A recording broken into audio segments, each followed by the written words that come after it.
बोलो जयकारा बोल मेरे श्री गुरु महाराज की जय। सभी गुरुमुख प्रेमियों से सप्रेम जय सच्चिदानंद।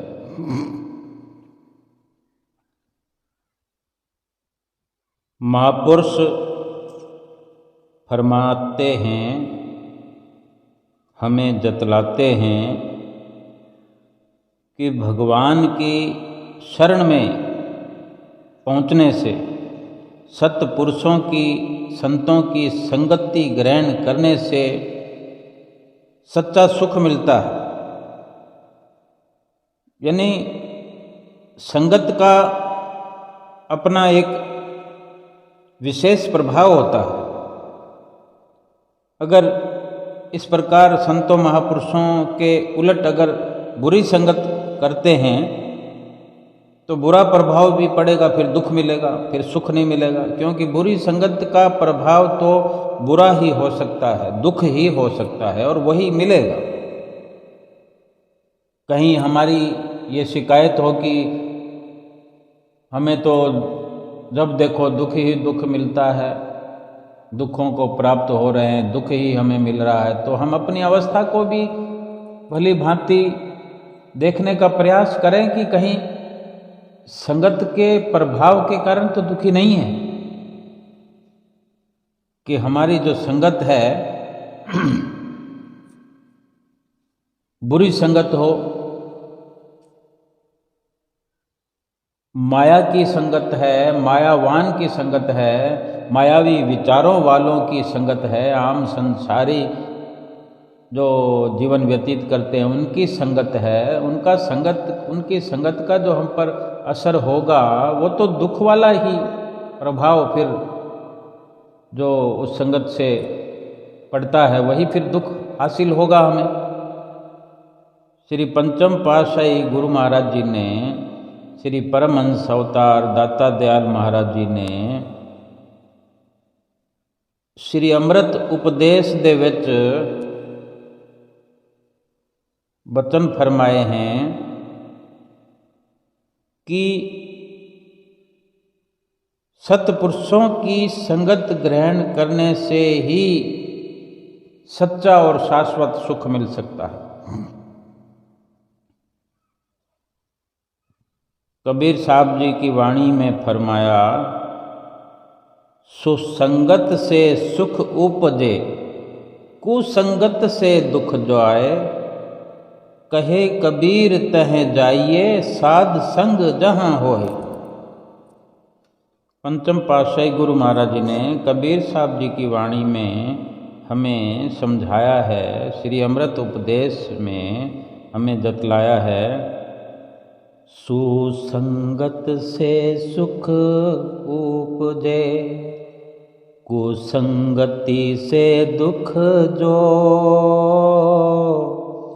कहे कबीर तहाँ जाइए, साधु संग जहाँ होए कबीरा, साधु संग जहाँ होए। कि इंसान क्यों जाता है बुरी संगत में, क्यों ऐसे लोगों की संगत इंसान करता है जहाँ से फिर संगत के प्रभाव से, असर से अपने आप को दुखी बना लेता है, अशांत परेशान कर लेता है। ऐसी कुसंगति से सदा के लिए बचना चाहिए। जब अच्छी संगत से, सुसंगति से सुख उपजता है, सुख मिलता है, संतों महापुरुषों की संगत ग्रहण करने से सच्चा और शाश्वत सुख मिलता है, तो फिर वहीं हमें जाना चाहिए, वही संगत करनी चाहिए। यानी जहाँ संतों का संग मिले वहीं पर हमें जाना चाहिए और वहीं अपना समय व्यतीत करना चाहिए। अधिक से अधिक ऐसी संगत में रहने का प्रयास करना चाहिए, रहना चाहिए। कहे कबीर तहाँ जाइए, साधु संग जहाँ होए। संतों महापुरुषों का, भक्तों का, प्रेमियों का, गुरुमुखों का जहाँ जमावड़ा हो, जहाँ ऐसी संगत मिलती हो, बार बार वहाँ पर जाना चाहिए, नित्य प्रति जाना चाहिए। महापुरुष तो चेतावनी देते हैं कि वहाँ पर ही जाना चाहिए जहाँ पर संत महापुरुषों की संगत मिले। हर पल दिल में ख्यालों की हलचल मची रहती है। जो संसार का, दुनिया का जो प्रभाव है वो जल्दी इंसान पर पड़ता है, और सांसारिक ख्यालों की तो हलचल भीतर मची ही रहती है। सत्संग में जाने से, संतों का संग करने से, सच्ची संगति करने से इस प्रकार अपने ही भीतर जो ख्यालों की हलचल मची रहती है फिर वो समाप्त हो जाती है। सत्संग के प्रभाव से, संतों की संगत से सुरती जो भटकती है, नित्य निरंतर भटकती रहती है, सुरती फिर एकाग्र होकर अपने वास्तविक काम में लग करके सच्चे सुख को प्राप्त करती है। ये इंसान, ये जीव एक है, अकेला है, और इसके 5 दुश्मन हैं।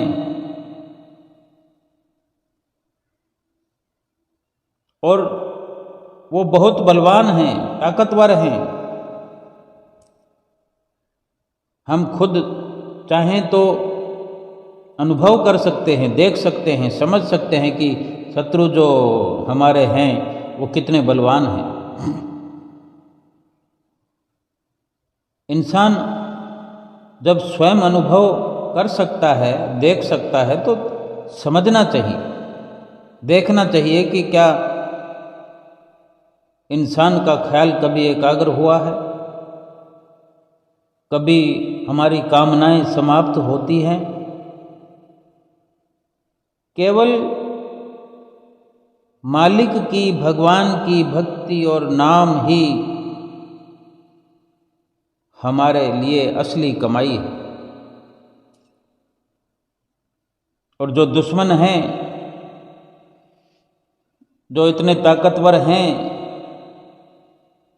अगर जीव कमज़ोर पड़ रहा है तो ये कमज़ोरी जीव की दूर हो सकती है मालिक के भजन सुमरन करने से। इतनी ताकत मिलती है, इतना फिर ये जीव ताकतवर हो सकता है, बलवान हो सकता है कि ये 5 दुश्मन होकर भी हमारा कुछ नहीं बिगाड़ सकेंगे। अगर हमने मालिक के नाम का सहारा, मालिक के नाम की ओट धारण कर ली, मालिक के नाम को ही अपना सहारा बना लिया, अपना शुभ चिंतक बना लिया, वक़्त के संत सतगुरु जो कि नर रूप में नारायण हैं, उनकी चरण शरण ग्रहण करने से ही नाम की बख्शिश मिलती है, नाम की प्राप्ति होती है। और जिसके हृदय में भगवान का नाम बसता है वो तो इस दुनिया का सच्चा, वास्तव में सच्चा धनवान है। फरमाते भी हैं, नाम जिसके हृदय में बसता वही सच्चा धनवान है, मनन करे जो वचनों पर वही परम विद्वान है। हित चित से करे चाकरी वही पुरुष प्रधान है, सजदे में उसके आ झुकता सारा कुल जहान है। ये हमारे श्री गुरु महाराज जी के वचन हैं कि जिसके हृदय में भी नाम बस जाता है, सही अर्थों में वो धनवान है, इस दुनिया का वो धनवान है। जो वचनों पर अमल करता है वो विद्वान है, और हित चित्त से जो सेवा में लगता है, सेवा चाकरी करता है, पुरुष होने का, मनुष्य होने का वास्तव में वही असली हकदार है। और जो इस प्रकार सेवा चाकरी दरबार की करते हैं, श्री गुरु महाराज जी की आज्ञा में रह कर के सेवा का भाव रखते हैं, उनके सजदे में आकर झुकता है सारा संसार।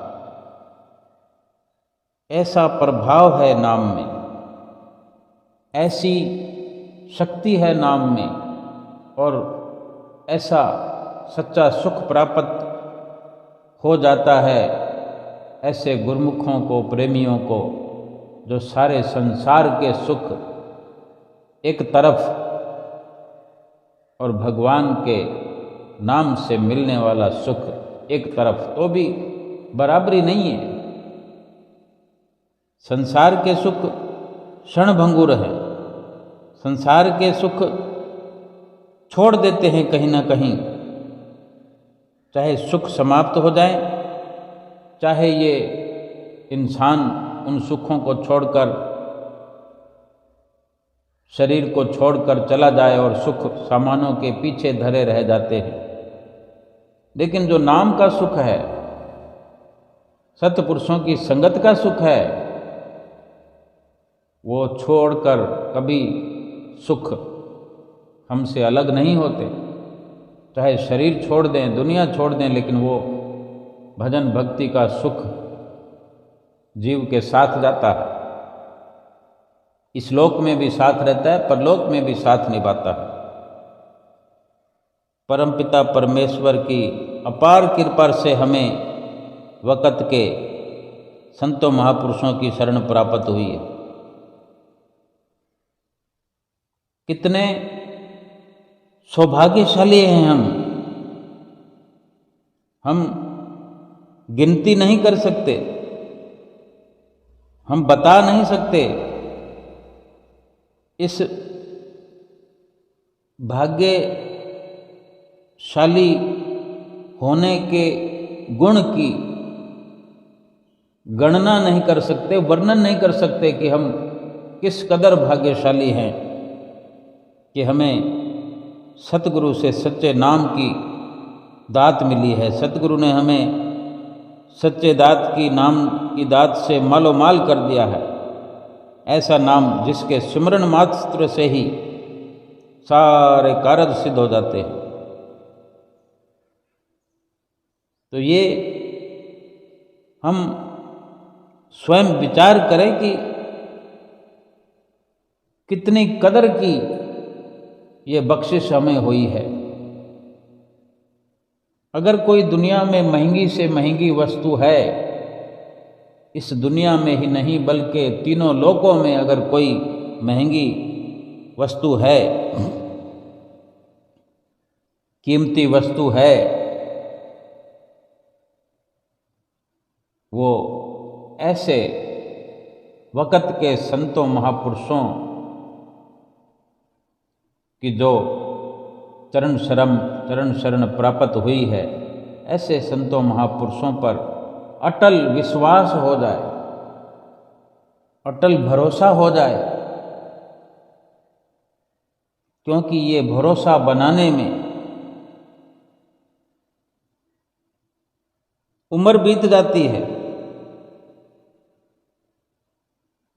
और जब ये भरोसा डोलता है तो चंद सेकंड लगते हैं।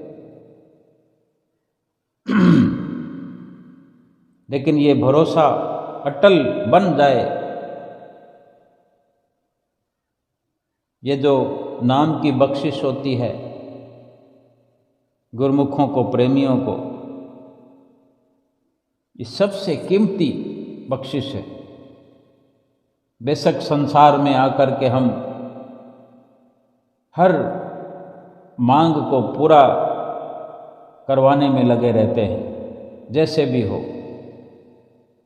बेशक शरीर की ज़रूरतें होती हैं, उनको पूरा करने के लिए प्रयास करना भी एक हद तक, एक दायरे तक ठीक भी कहा जा सकता है कि संसार में रहते हुए, संसार में रह कर के जो शरीर की ज़रूरतें हैं वो संसार से ही पूर्ति की जाएंगी।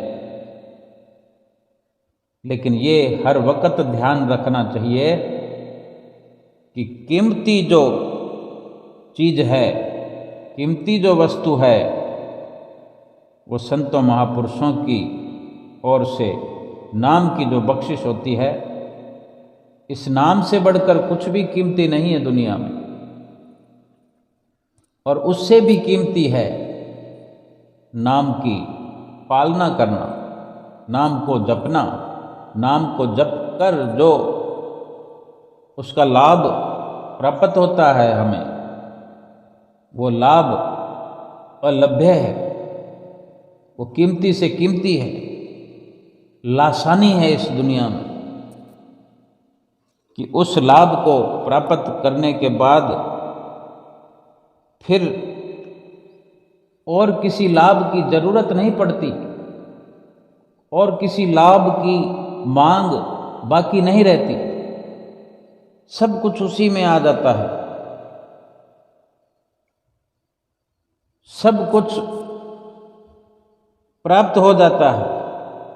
क्योंकि इस नाम की कमाई से भगवान की प्राप्ति जो हो जाती है, भगवान के हम नज़दीक हो जाते हैं, भगवान हमारे नज़दीक हो जाते हैं, हमारे भीतर विराजमान हो जाते हैं। इससे बढ़कर कीमती क्या हो सकता है दुनिया में। वास्तव में संतों महापुरुषों ने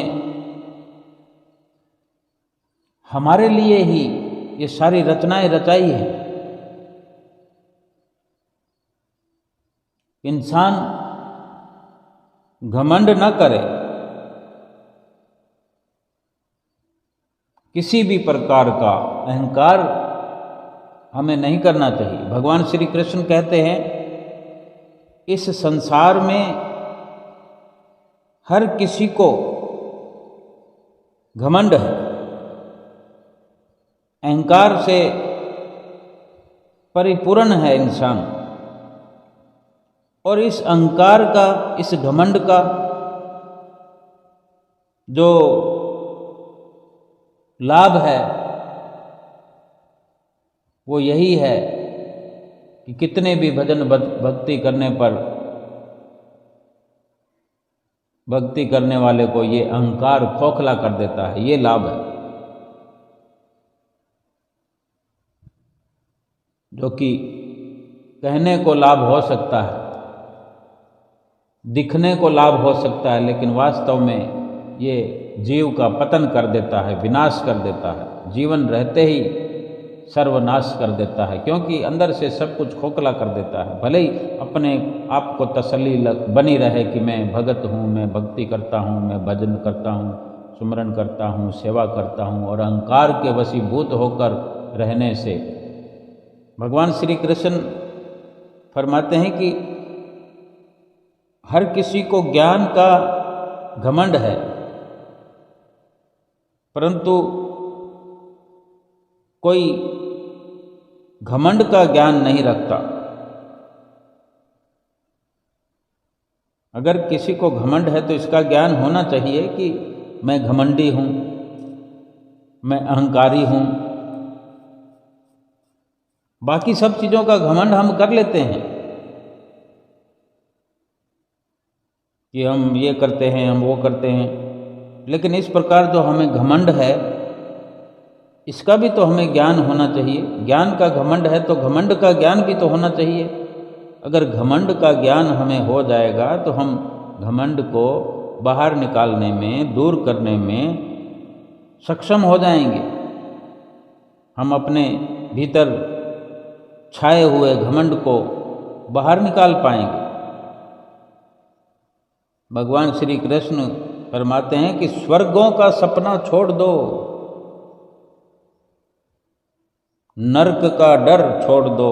कौन जाने क्या पाप क्या पुण्य, बस किसी का दिल न दुखे अपने स्वार्थ के लिए, बाकी सब कुदरत पे छोड़ दो। हम स्वर्ग को पाना चाहते हैं, स्वर्ग की ख्वाहिश रखते हैं, नरक में जाने से डरते हैं, लेकिन ना तो हम स्वर्ग का ख्याल करें, ना स्वर्ग की कामना करें, ना नरक जाने से डरें। अगर इस प्रकार से हम अपने कर्म करें, निष्काम भाव से भजन भक्ति करते चलें, स्वर्ग का सपना संजोने की क्या जरूरत है। स्वर्गों बैकुंठों से कहीं ऊपर सतगुरु अपने निज देश में अपने साथ ले जाएंगे। जब संतों महापुरुषों की हमें शरण मिल गई है, सतगुरु का हमारे भीतर में सिंहासन जो बना है, वहाँ हमने अपने सतगुरु को विराजमान कर लिया है। पाप और पुण्य के चक्कर में पड़ने से ये अच्छा है कि हर पल हम अपने निष्काम कर्मों के साथ जीवन व्यतीत करें, किसी का दिल न दुखे। हम अपने स्वार्थ के लिए किसी का दिल दुखा बैठते हैं, अपने शरीर की पूर्ति के लिए, घर परिवार की रक्षा करने के लिए, उनको सुखी बनाने के लिए, उनको भरपूर करने के लिए दूसरों का दिल दुखा देते हैं। ये गलत है और यही फरमान है संतों महापुरुषों का कि किसी का दिल ना दुखे अपने स्वार्थ के लिए, बाकी सब कुदरत पे छोड़ दो। हम अपने नज़रिए से, अपनी सोच से जो भी कर्म करें निष्काम भाव से करें। वक़्त के संत महापुरुषों की जो हमें चरण शरण मिली है, उनके नक्शे कदम पर चलते हुए, उनकी रहनुमाई में चलते हुए, उनके जो बताए हुए रास्ते हैं, उनके जो उपदेश हैं, उनका मनन करने से किसी भी प्रकार की हमारी हानि नहीं हो सकती। हम अगर आज़ाद होना चाहते हैं, बंधनों से निर्बंध होना चाहते हैं, बिल्कुल निर्बंध होना चाहते हैं, संसार के जो भी बंधन हैं, नरकों का बंधन है, मतलब परस्ती का बंधन है, सकामता का बंधन है, सकाम कर्मों का बंधन है। हम जो भी कार्य करते हैं, जो भी कर्म करते हैं, कोई सेवा करते हैं, कोई सेवा भाव है, भक्ति करते हैं, तो उसमें भी हमारी सकामता होती है, मतलब परस्ती होती है कि मैं ये कर रहा हूँ तो मुझे ये तो मिलना ही चाहिए। भगवान के नाम सुमरण में, भजन भक्ति में, सेवा में लग कर भी शरीर के सुखों की मांग कर बैठते हैं। ये बंधन है, ये संसारिक बंधन है, ये नारकीय बंधन है। अगर हम इन बंधनों से आज़ाद होना चाहते हैं, बिल्कुल निर्बंध होना चाहते हैं, तो सतगुरु की आज्ञा के बंधन में आ जाएं। अपने आप को सतगुरु आज्ञा के बंधन में हम नियंत्रित कर लें, सतगुरु की आज्ञा के बंधन के दायरे में रहना शुरू कर दें। उतना ही कार्य करें जो सतगुरु की हमें आज्ञा होती है। और सतगुरु की आज्ञा विशेष यही होती है। हमारे पंचम पातशाही गुरु महाराज जी तो अक्सर फरमाया करते थे, खाओ पियो खुशियाँ मनाओ, बात ना भूलो एक, श्री आरती पूजा सेवा सत्संग सुमरन दर्शन ध्यान, चाहे बाधा पड़े अनेक, कि बस ये करते जाओ। और जो इस प्रकार की करनी अपनाता है, संसार में रहते हुए खाएं पिएं खुशियाँ मनाएं, अच्छे से अच्छा जीवन व्यतीत करें, अच्छे से अच्छा शरीर को खिलाएं पिलाएं, लेकिन ये अपना असली मकसद जो है वो भूलना नहीं है। वो क्या है?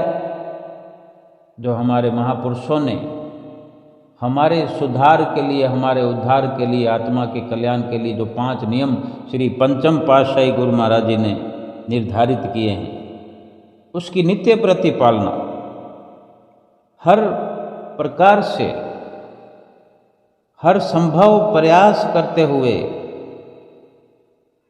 हर प्रकार की कोशिश करते हुए, हर प्रकार से सचेत होकर के 5 नियमों की पालना तो करना ही करना है। न शरीर को खिलाने की कोई मना है, ना पहनाने की कुछ मना है, ना शरीर को सजाने की कोई मना है। बस हिदायत यही है, जरूरी यही है कि 5 नियमों की पालना करना है।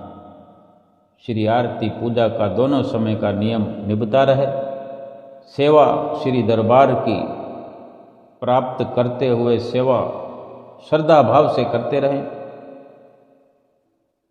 सत्संग में लगे रहें। सत्संग के दायरे से बाहर जाना ही नहीं है, क्योंकि सत्संग के दायरे के भीतर रहने से ही ये जीवन सुखमय व्यतीत हो सकता है और परलोक भी संवर सकता है। सत्संग वाला जीवन जीते हुए, सत्य का संग करते हुए, संतों महापुरुषों की संगत करते हुए,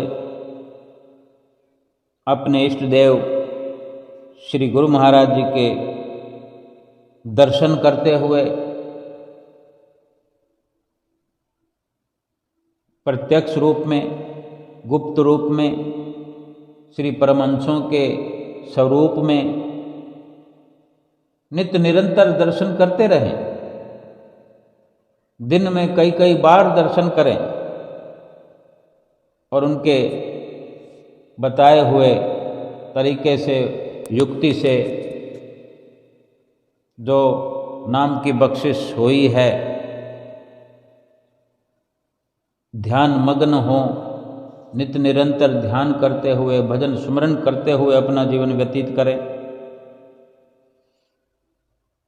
यही उनकी आज्ञा है। जो सतगुरु की आज्ञा का हथियार लेकर, यानी अगर सतगुरु की आज्ञा मानते हैं तो उसमें सब कुछ आ जाता है। फिर श्री आरती भी हो गई, सत्संग भी हो गया, सेवा भी हो गई, भजन स्मरण भी हो गया, दर्शन भी साथ में ही हैं। यानी आज्ञा का हथियार जो हम हर वक्त अपने हाथ में रखते हैं, और इस प्रकार जो हम मन को सुधार लेते हैं, मन को स्थिर कर लेते हैं, तभी हम सही अर्थों में सेवक कहलाने के हकदार हैं। बल्कि सेवकों को भक्ति प्राप्त करने के लिए दुख उठाना पड़े, दुख सुख मान अपमान, सर्दी गर्मी, भूख प्यास, संतोष से सब कुछ सहन कर लो। दुख आए तो उसे सहन कर लो, सुख आए तो उसको भी प्राप्त करते हुए, मान हो कभी अपमान हो, कोई मान करता है हमारा तो ठीक है, सम्मान करता है तो ठीक है, कोई अपमान भी करता है वो भी ठीक है। कभी सर्दी है, कभी गर्मी है, हर समय एक जैसा वातावरण मौसम का नहीं रहता। हर समय या हर किसी के सामने, हर किसी के आगे मान सम्मान अपमान ये एक प्रकार से नहीं मिलते। और दुख सुख की भी कभी बदल बदल के अवस्थाएं, घड़ियां आती रहती हैं। कभी भूख सहन करनी पड़े, प्यास सहन करनी पड़े, तो ये प्रसन्नचित्त होकर सहन करना चाहिए। भक्ति के रास्ते पर जिसने अपने आप को इस प्रकार दुख सुख और मान अपमान, सर्दी गर्मी, भूख प्यास से न्यारा कर लिया, निर्लेप कर लिया, ना उस पर दुख का असर होता है, ना सुख का असर होता है। दुख और सुख एक समझता है, मान अपमान एक समझता है, सर्दी गर्मी एक जैसी भावना रखता है, भूख और प्यास सब कुछ संतोष से सहन करते हुए भक्ति में हर वक्त लगा रहता है।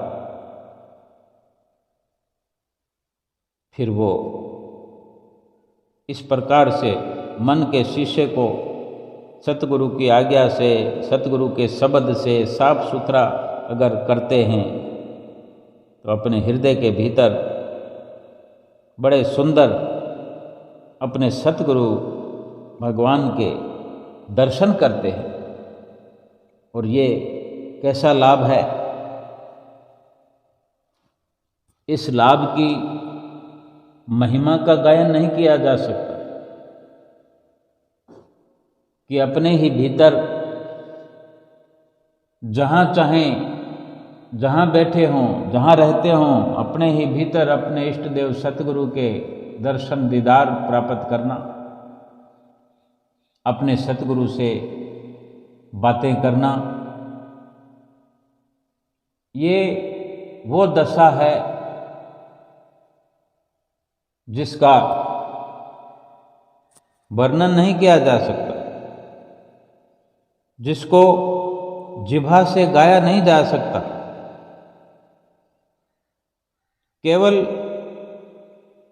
ये महसूस करने के लिए पर्याप्त है, भीतर ही भीतर इसका असर देखने के लिए पर्याप्त है, बल्कि इसका लाभ जो है अंदर ही अंदर दिन दूनी रात चौगुनी तरक्की करते हुए खुशियों का जो अपने भीतर एक जलवा हम देख पाते हैं, लेकिन बता नहीं सकते। थोड़ा बहुत वर्णन कर लेते हैं जिह्वा पवित्र करने के लिए। एक वर्णन अपने सतगुरु का, सतगुरु के बख्शे हुए इन लाभप्रद वचनों का, नाम की जो अलभ्य शक्ति है उसका बखान करने का थोड़ा बहुत प्रयास कर लेते हैं। पूरा पूरा वर्णन कभी कोई कर नहीं पाया इस दुनिया में। सतगुरु के उपकारों का बखान किया ही नहीं जा सकता। सतगुरु के उपकार का बदला दिया ना जाए, तीन लोक की संपदा भेंटत मन सकुचाए। सतगुरु का हम किसी तौर पर, किसी भी स्तर पर ऋण नहीं चुका सकते। उनके उपकारों का किसी भी प्रकार से हम अगर उसके बदले में कुछ भेंट कर सकें तो तीन लोगों की जो संपदा है अगर उनके चरणों में रख दें तो भी ऐसा ही प्रतीत होगा कि ये सब तुच्छ है, तुच्छ से तुच्छ है। यानी उनके उनके परोपकारों के आगे तीन लोक की संपदा भी तुच्छ है, कोई असर नहीं रखती, कोई मायने नहीं रखती। जो सतगुरु ने हम पर उपकार किए हैं, ये सब समझने की जरूरत है, महसूस करने की जरूरत है केवल। और इसी से अंदाजा हो जाता है कि जिसका वर्णन न किया जा सके, जिसका वर्णन करने में शेष शारदा भी पूर्ति न कर पाए, पूर्ण तौर पर वर्णन न कर पाए और हार जाए, शेष शारदा भी हार गए हों, ऐसे सतगुरु के द्वारा जो उपकार हम जीवों पर नित्य निरंतर होते आए हैं, हो रहे हैं और होते आएंगे,